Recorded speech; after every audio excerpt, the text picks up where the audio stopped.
Welcome back to Real Estate Mindset. We have gone to a brand new location with SAR Team Sierra 55, and I'm going to give it over to Nolan right now. We're going to figure out what's going on and what we're doing here. First things first, brother, can you tell us where we're at right now? Yeah, so we're in Elk Valley. We came down a ways over to Elk Creek, and we are at this new location. We first scouted it out yesterday. Out here, just behind these bamboo trees that are real tall over here, behind them is where we're going to be searching. That's where we have our leads on this missing woman. Can you give us a rundown on what the situation is with this missing person and kind of what happened? Yeah, so from what we know, there were two folks, a man and a woman, and they were floating down the river on a mattress. That mattress hit something, a tree maybe, and both of them fell off the mattress. The man was able to grab onto a tree and hang on, and he got out of it okay. But the woman has remained missing. And so we came back here yesterday without storm, just kind of looked around and got a feel for the terrain. And when we were back there, we saw the corner of a mattress sticking out of the ground. And so we just want to get back there.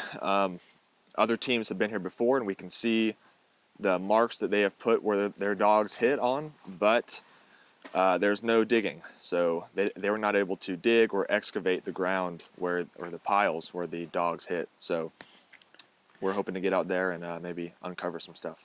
So can you explain the excavation process, like the digging process? Yeah, so the dog will hit on a pile or on the ground. The mud could be anywhere from 2 feet deep to 15 feet deep, and so it might just look like ground, but really the original ground could be 10 feet under. So when the dog hits on a spot, then we will come in there with an excavator most of the time to dig up the dirt and get under and see what that dog was smelling. Or if it's a pile, we'll do kind of the same thing. We'll grab stuff off that pile, cut trees, that kind of thing.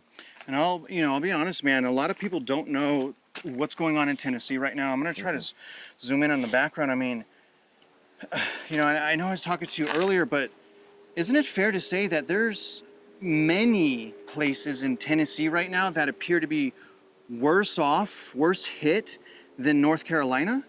Yes, sir. So definitely the majority of the damage was in North Carolina, but out here in Tennessee, and there's a few speculated reasons why, but there were a lot of really, really badly hit places, and folks just aren't out here as much. It's not really on the radar. We have,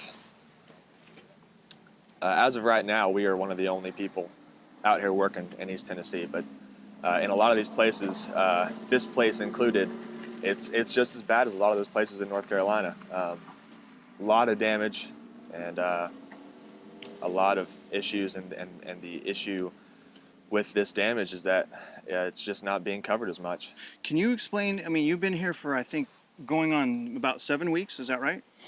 Our team? You? Me personally, no, sir. I've been here for about 5. Okay, 5 weeks.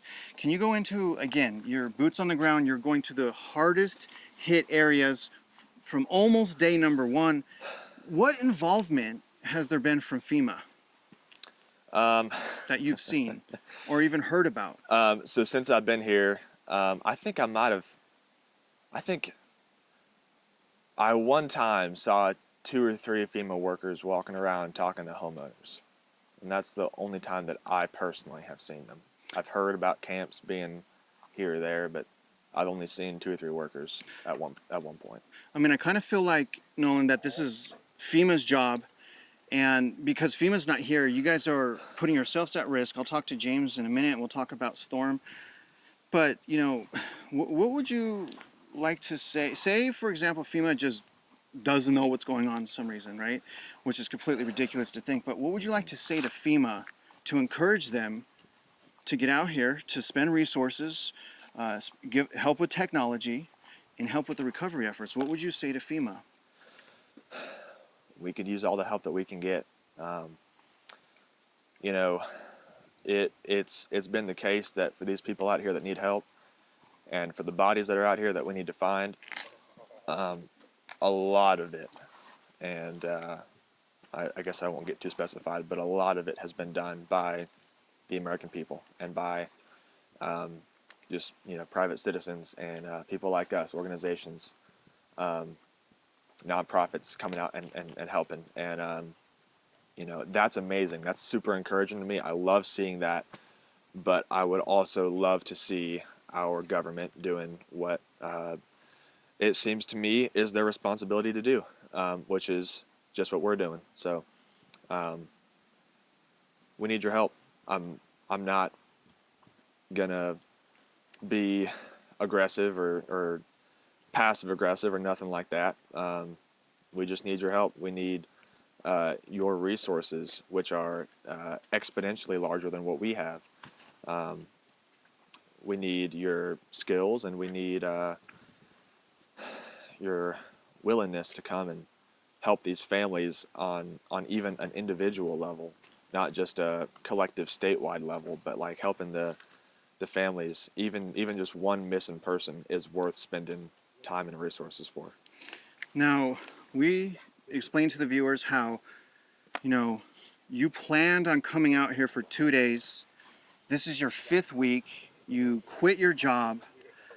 Still a bunch of stuff going on at home. Can you tell us whether or not, tell us what's going on with you, man? Are you leaving this week? Are you going back home? Tell us what's going on with you, and tell us how hard it is, to miss home. I think of my children and my wife all the time. But what's going on with you, brother? Well, like you said, I came up here thinking I was going to be here for 2 days, and so I packed for 2 days, that kind of thing, and so you can imagine that after planning for being here for 2 days, I left a lot of things in disarray at home, since I didn't plan to be out here for as long as I have been. So yes, sir, I am going to go home. I'm going back this coming weekend. I'll be back for a few weeks because I just have to take care of some stuff and see family. Is it hard for you to leave? Well, leave here? Yeah. Oh, certainly. Just because there's just such a great need here. In a way, it feels selfish to leave and go back. But the Lord brought me here, and that's one thing that I'm certain of, and I'm certain that He's going to bring me back. And so I'll be home for a little bit, and then I'll be back up here doing the same stuff. Anything you want to tell the viewers as far as the support, has the community supported you? Can you just tell them of the overwhelming support you and your team have received? Yeah, so all of you guys, everybody who's watching this, all of Real Estate Mindsets subscribers, and just anybody else who's been watching these videos, the support that we've received, whether it's monetary donations or supplies or volunteering your time, or even just calling to encourage. I've had a couple of phone calls where people said that they were unable to give monetarily, and that they were unable to come out here and help, and so they just wanted to call and just pray, and we prayed together, and those were the things that those were the most encouraging phone calls that I had. The most encouraging donations that we had were those prayers. All the help that we have received is a huge blessing from the Lord, and it was entirely unexpected. I never in my wildest dreams expected to get a random phone call on Sunday, and then the very next day have all this support from you guys who have seen the need out here, and who have heard the cries of all these families for help, and then have done your best to meet those needs. It has helped us exponentially. It's been an absolute game changer because of the resources that you guys have provided. We're able to work now at a level that would have been impossible for us otherwise. All right, and I definitely appreciate you, man. Keep giving us updates. We're about to search now. Let me talk to James real quick. All right, James, here's Storm, you guys. So Storm has been resting a little bit. Is that right, James? Yeah, she's been off for about almost a week now because of some bruised paws. Okay. And can you explain to the viewers the type of toll this is taking on Storm? I mean, this is a massive search area. I'll show the viewers massive search area. There's no other dogs out here. You know, Storm's, just what's going on with Storm? Can you just give us an update on her health, and then can you just explain to the viewers how vital it is to get another dog out here? Storm's health, her physical health is okay, minus her paws. I would say it's more mental exhaustion for a dog because it takes a toll on the dog just like it does us. She is, since day 2, she's been down here. This is the first break and reprieve she's got. The last couple of days is because we had a dog team get down here from Pennsylvania. Dog teams, it's very expensive to get down here. Storm is HRD, and she does as human remains detection. She's kind of a special dog if you haven't seen her on just about anything. But yeah, this is a lot of ground to cover. We covered from Chimney Rock to Bat Cave to Green Mountain, Swannanoa. What's her nickname, James? The people were calling her the hero of Appalachia. She's a good girl. Like she loves doing what she's doing. Unfortunately, sometimes we have to give her a break. We don't want to work her to exhaustion, but not to be able to have. It's been really nice to have a dog team come in and rotate with her to give her a break and make sure she's healthy and good. But what we really need is another dog. I've been handling for a long time, and what we need is another dog. We have to have another dog for Storm. We need another HRD dog. HRD dogs run in the tens of thousands of dollars. Right now we're trying to gather funding for that. If we could get another working dog out here, we could rotate it and keep going farther and farther and farther. I don't want to push my dog past exhaustion because not only is she a working dog, like that's my best friend, like this is my whole heart and soul. Well, she's had my back through things that you've never seen. She's an amazing dog, and right now she could just use a break, and not even a friend to play with, but a break. That way we can rotate dogs every couple hours instead of working her to exhaustion. Because I have to make her stop. She won't stop on her own because it makes me happy for her to work, and she gets excited when she's doing her job for me. So I have to physically put her in the truck and make her chill out. But yeah, Storm can use a break. James, you're a humble you're a humble man. You don't like to take any credit, man. I have seen you lead multiple communities. I've seen you give with all your heart. I've seen your soul in action. Can you just look into the camera, please? And can you just specifically ask for what help you need right now? What type of dog? Just straight up ask for it, brother. We need monetary funds to obtain an HRD dog. That's what we need. How much do they cost? Top end of $50,000. Okay, brother. Well, I appreciate you. And can you explain how can you possibly cover almost the entire affected area of Tennessee? That's not fair, James. No, it's really not fair. I'm not as nice as Nolan is when it comes to the FEMA thing. I've got to deal with them firsthand. We got more done without FEMA being there than with them being there. Some of them are in the way, and it's not that the dogs are bad or anything like that, because we appreciated the help. But at the same time, if you're not going to operate the way that the HRD dogs operate, Border Patrol did a really good job. We were actually really proud of those guys. They got out there and just handled business. Matter of fact, I was talking with another dog team about that. But FEMA's kind of in the way. Not only in the way, but they'll do a half job and roll out. Why are you doing a half job and rolling out on the community? Like, isn't your job, disaster response? Have you seen, you've covered a lot more area than me. Have you seen any FEMA, I don't know, tents or what have you seen, James, as far as FEMA? Can you just... We saw FEMA camps. I've actually been inside of a FEMA camp. We didn't take the dog or any credentials or anything like that. We didn't tell them they were SAR. We were helping somebody move in there. It was actually right before we met Nolan. And honestly, they're herding them like cattle. And I'm not a fan. I'm just not a fan. I'm not a fan of treating people less than or not equal to. I don't care if it's the janitor mopping the floors or the senator that's coming out. No matter who you are, what position you're in, no matter how stressed out you are, no matter how many people you got to process or this or that or what checks you got to cut, treat them like they're human beings. And just like, Nolan, you quit your job. Can you remind the viewers just one more time how you got here and then why you stayed? My job brought me down here. We were offering some help and some assistance, and they wanted to do this as a volunteer status, but they had to leave because they were getting threatened and they were cutting off areas, and they were also contaminating some of the search scenes. So there's really nothing that they felt that they could do without, legal issues or troubles. I stayed. I quit. This is my full-time job, and it's about to be my full-time residence now. The people around here in East Tennessee as well as North Carolina definitely have all of my efforts. We are in North Carolina right now, but obviously East Tennessee will be home. So it's only a few miles or a few hours trip either way I want to go. Actually, I have one of the team members down here right now in Asheville picking up donations from Petco for a local community because they ran out of dog food. I had a really great question, and it just fucking just out of my brain. That's a great question. Thank you. Oh, I know what it was. Okay, 3. It's 2.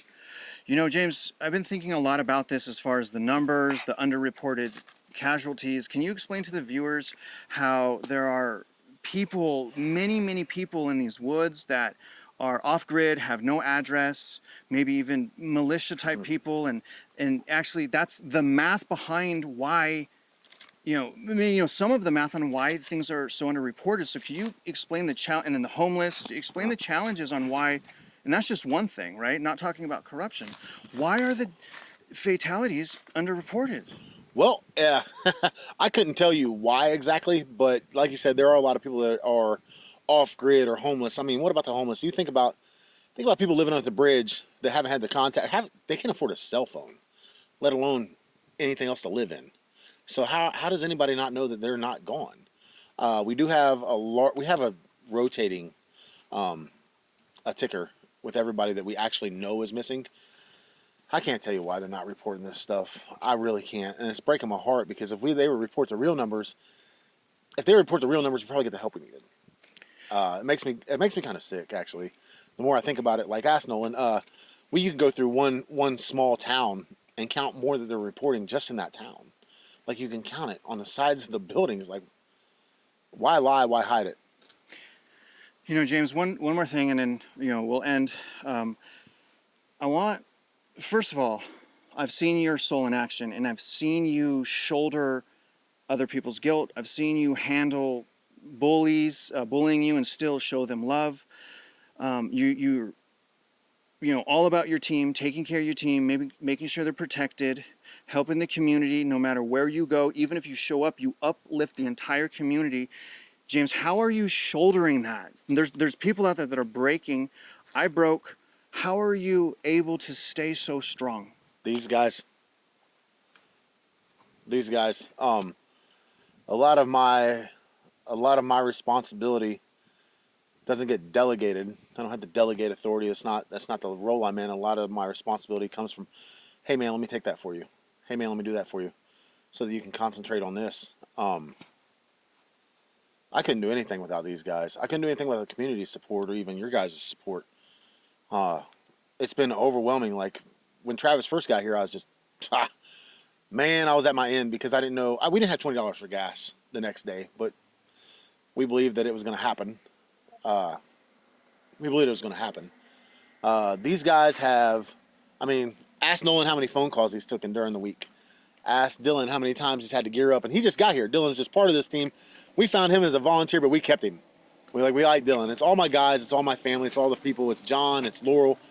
It's all the supporters that we get, and it's not me. It's not me at all. Dylan, come over here.